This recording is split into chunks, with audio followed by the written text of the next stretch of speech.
स्वतंत्रता प्राप्त के बाद से मैं जानता हूं कि यह क्षेत्र कितना संवेदनशील है। हमारा पड़ोसी किस प्रकार की समय समय पर नापाक हरकतें करता रहता है, यह बतलाने की जरूरत नहीं है। आए दिन कुछ न कुछ दुर्घटनाएं होती रहती हैं। आतंकवादी वारदातें भी पहले बड़ी संख्या में होती थी, लेकिन अब वह नाम मात्र रह गई हैं। उसका श्रेय भी यदि किसी को जाता है तो हमारे सेना के जवानों को जाता है, हमारे सीआरपीएफ बॉर्डर सिक्योरिटी फोर्स के जवानों को और जम्मू कश्मीर पुलिस के जवानों को जाता है।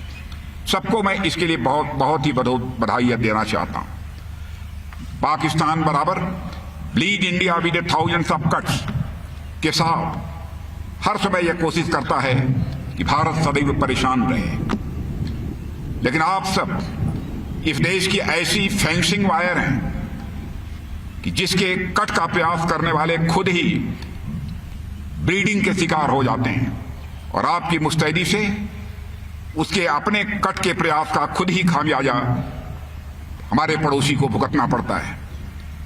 मैं दोस्तों बतलाना चाहता हूं कि आपके ऊपर देश को पूरा भरोसा है कि आप सब किसी स्तर पर भी और किसी भी स्थिति का सामना करने के लिए सदैव तैयार हैं, ऐसा देश यह मानकर चलता है। भारत दुनिया का अकेला देश है जिस देश की धरती से यहां के संत महात्माओं ने भारत की सीमा में रहने वाले लोगों को ही अपने परिवार का सदस्य नहीं माना है, बल्कि पूरे विश्व की धरा पर रहने वाले लोगों को अपने परिवार का सदस्य मानते हुए वसुधैव कुटुंबकम, the whole world is a family, यह मैसेज सारी दुनिया को किसी देश की धरती से गया है तो केवल और केवल हमारे और आपके देश की धरती या भारत से गया है।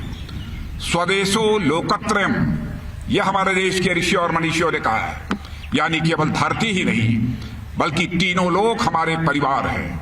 इतना बड़ा मन इन भारतवासियों का है। हमारा चरित्र रहा है, हमने न तो किसी के स्वाभिमान पर कभी चोट पहुंचाने की कोशिश की है और न तो दुनिया के किसी देश की 1 इंच जमीन पर हमने कभी कब्जा करने की कोशिश की है। और मैं जानता हूं भले ही यह सब हमने न किया, लेकिन देश की सीमाओं की सुरक्षा जिस दिलेरी के साथ आपने सबने की है, उसकी जितने भी सराहना की जाए वह कम है। मैं कभी विचार करता हूं कि कौन सी भावना है जो आपको अपना सर्वस्व न्यौछावर करके अपनी जिंदगी भी देकर देश की सीमाओं की रक्षा करने के लिए प्रेरित करती है। तो मैं तो इसी नतीजे पर पहुंचता हूं, मनुष्य के हृदय की सबसे बलवती भावना, सबसे स्ट्रांग फीलिंग यदि कोई होती है तो राष्ट्रीय स्वाभिमान की भावना होती है। यही राष्ट्रीय स्वाभिमान की भावना रही है चंद्रशेखर आजाद, सरदार भगत सिंह, खुदीराम बोस, अशफाक उल्लाह खां ने भारत माता के पैरों में पड़ी दास्ता की बेड़ियों को काटने के लिए हंसते हंसते फांसी को, फंदे को चूम लिया, तब जाकर यह भारत आजाद हुआ है। अशफाक उल्लाह खां 21 साल की जवानी थी, मां कहती कि बेटा शादी कर ले, मां की बातों को टाल जाता था, लेकिन अंग्रेजों की हत्या करने के मामले में जब फांसी की सजा हुई, फांसी के तख्त पर ले आया गया, मजिस्ट्रेट ने पूछा, बोलो अशफाक उल्लाह, तुम्हारी अंतिम मुराद क्या है? जो भी तुम्हारी अंतिम मुराद होगी यह संदेश तुम्हारी मां तक पहुंचा दिया जाएगा। बहादुर अशफाक उल्लाह खां ने उसी फांसी के तख्त पर खड़े हुए यह कहा, है मजिस्ट्रेट, जाकर मेरी मां तक यह संदेश पहुंचा दे कि तुम्हारा बेटा अशफाक उल्लाह आज फांसी के तख्त पर खड़े होकर अपनी शादी रचाने जा रहा है, तुम्हारी मुराद पूरी करने जा रहा है। बहनों भाइयों, यही एक स्वाभिमान की भावना है जो कि देश की सीमाओं की रक्षा करने के लिए आपको प्रेरित करती है। आपको मैं जानता हूं केवल एक ही बात की चिंता रहती है, चाहे जो कुछ भी हो जाए, हमारा तिरंगा इस हिंदुस्तान की धरती पर शान से फहरना चाहिए। यही आपके जिंदगी की एक मुराद है, तभी जाकर इस सीमा तक आप संघर्ष करने का जोखिम उठा पाते हैं। मुझे याद है 1971 का वार हुआ था, आपको विजय प्राप्त हुई थी, 90,000 पाकिस्तान के सैनिकों को बंदी बनाया था भारत ने, लेकिन उन्हें रिहा भी कर दिया था। और जब कुछ प्रिजनर्स, कुछ बंदी पाकिस्तान के यहां रह गए थे, साथ बैठकर हमारे यहां सेना के जवानों को और अधिकारियों को भोजन करते हुए उन्होंने देखा, तो उन्होंने कहा कि पाकिस्तान में हमने कभी ऐसा नहीं देखा है। अधिकारी और जवान दोनों साथ बैठकर यहां पर भोजन करते हों, यह देखा है तो केवल भारत में ही यह देखा है।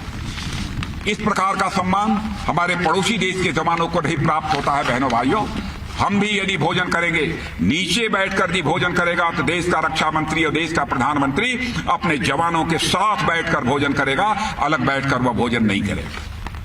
यह है हमारा भारत। हमारे दुनिया की जो फ्रेंडली कंट्रीज हैं, हमारे दोस्त जो माने जाते हैं ऐसे देश हैं, वह भी अपने देश की सुरक्षा के लिए कभी जरूरत होती है किसी पर भरोसा करते हैं तो आप जैसे बहादुर जवानों के ऊपर ही भरोसा करते हैं। 100 वर्षों का आपका इतिहास है, मुझे बताया गया है। बर्मा, जावा, सुमात्रा, इजिप्ट, फ्रांस, बहुत सारे देशों में जाकर आपने अपने शौर्य और पराक्रम का परिचय दिया है।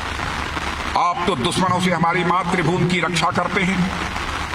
आपका दर्जा कितना बड़ा है उसको मैं शब्दों में बयान नहीं कर सकता। और आप जिस हौसले के कारण यह सीमाओं की आप रक्षा करते हैं, उस हौसले का मैं अभिनंदन करता हूं। और आप जैसे बहादुर सपूतों को जिस माता पिता ने पैदा किया है, मेरे बहादुर जवानों, उन माता पिताओं के चरणों में मैं शीश झुकाकर मैं उनका अभिनंदन करता हूं कि आप जैसे बहादुर जवानों को इस भारत की धरती पर पैदा किया है। और आज आप सबके बीच आकर सचमुच मेरा भी हौसला बढ़ा है, हौसला अफजाई मेरी हुई है और सुखद अनुभूति भी यहां पर हो रही है।